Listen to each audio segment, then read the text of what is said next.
Hi, എല്ലാവർക്കും നമസ്കാരം. ഇന്ന് നമ്മൾ ഉണ്ടാക്കാൻ പോകുന്നത് നെല്ലിക്കാച്ചാറാണ്. നെല്ലിക്ക നമ്മൾ കഴുകി പാത്രത്തിൽ വെച്ചിട്ടുണ്ട്.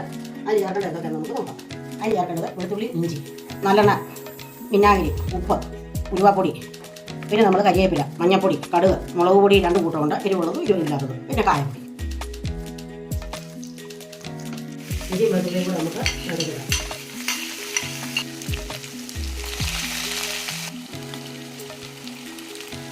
മുളക് പൊടി അങ്ങോട്ട് ഇട്ട് കൊടുക്കുക.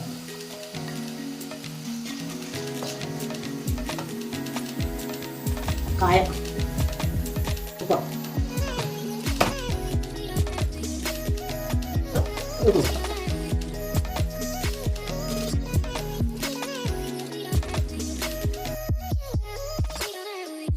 ഹായ്, എല്ലാവർക്കും നമസ്കാരം. ഇന്ന് നമ്മൾ ഉണ്ടാക്കാൻ പോകുന്നത് നെല്ലിക്കാച്ചാറാണ്. നെല്ലിക്ക നമ്മൾ കഴുകി പാത്രത്തിൽ വെച്ചിട്ടുണ്ട്. അതിന് ചേർക്കേണ്ടത് എന്തൊക്കെയാണെന്ന് നമുക്ക് നോക്കാം. അതിന് ചേർക്കേണ്ടത്